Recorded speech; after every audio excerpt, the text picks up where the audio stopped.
পদত্যাগ তো পদত্যাগ করতে বাধ্য। পদত্যাগ না করে কাল তো ওর বিরুদ্ধে অনাস্থার ডেট ছিল।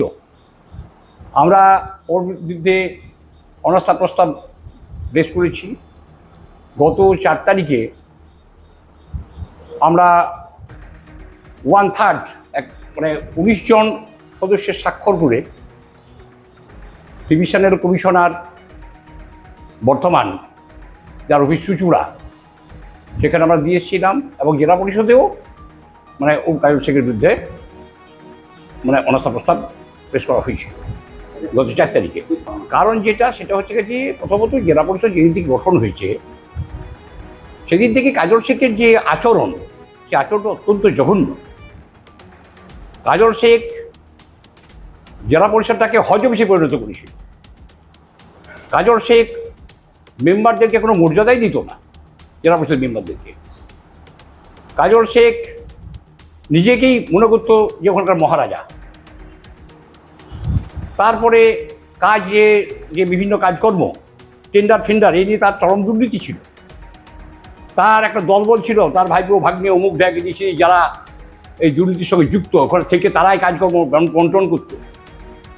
আমরা জেলা পরিষদের, আমি দলনেতা হলেও জেলা পরিষদে আমি কোনোদিনই ওর চেম্বারে ঢুকিনি তার যে আচরণ, সে আচরণের জন্য। দুই হচ্ছে যে এবারের যে বিধানসভা নির্বাচন হলো, নির্বাচনের পর যখন সরকার বদল হলো, সেই সরকার বদলের পর থেকে কাজল শেখ আর জেলা পরিষদে আসে না। জেলা পরিষদে না আসার ফলে জেলা পরিষদ তো বন্ধ হয়ে গেছে একরকম। কোনো কর্মাধ্যক্ষও যায় না, কোনো মেম্বারও যায় না। জেলা পরিষদ একটা ভুতুড়ে জায়গাতে পরিণত হয়েছে। তোমার উন্নয়নের যে টাকা পয়সা এসেছে, সে টাকা পয়সা পড়ে আছে।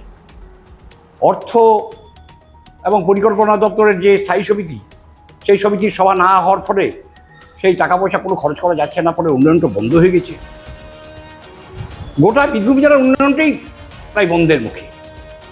রাজ্য সরকার যেখানে চাইছে যে উন্নয়নটা ত্বরান্বিত হোক, বর্তমান যে রাজ্য সরকার এসেছে সেই সরকার যেখানে উন্নয়নটাকে এগিয়ে নিয়ে যেতে চাইছে, আজকে কাজল শেখদের মতন লোকদের যে কাজ কারবার, তার যে ভূমিকা, জেলা পরিষদটাকে যেভাবে বানিয়ে রেখেছে, তাতে সমস্ত উন্নয়নটা স্তব্ধ হয়েছে বীরভূমে।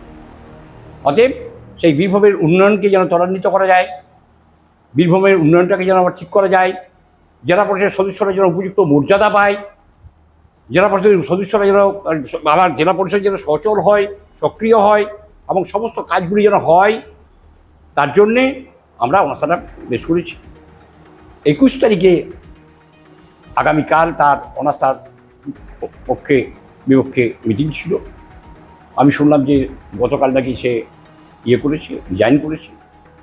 আমরা আজকে আবার বসছি যে পরবর্তী পদক্ষেপ আমাদের কী হবে, তার জন্য বসছি। আমরা স্যার 19 জন।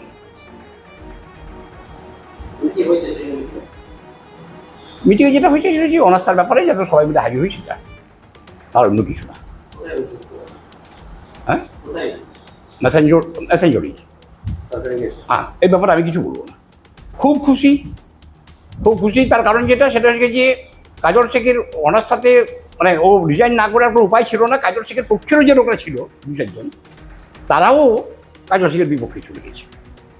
মানে যেখানে 50 মানে এখন তৃণমূলের সদস্য সংখ্যা হচ্ছে 50 জন, 51 জন ছিল, তার মধ্যে একজন মারা গেছে, আর কংগ্রেসের একজন, মোট 52 জন সদস্য, প্রায় 47 জন সদস্য আমাদের সঙ্গে। এখন সভাধিপতি সেটা এখন সরকার হচ্ছে বিজেপির, সরকারটা বিজেপি চালাবে, সরকারটা বিজেপির আছে। তারা যাকে চাইবে আমরা তাকেই শোনাব, তারা যাকে চাইবে।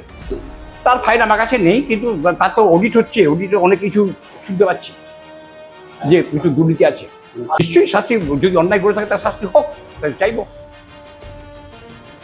বীরভূমের দুবরাজপুর থেকে লালটু মুখার্জির প্রতিবেদন, বীরভূম রার বাংলা।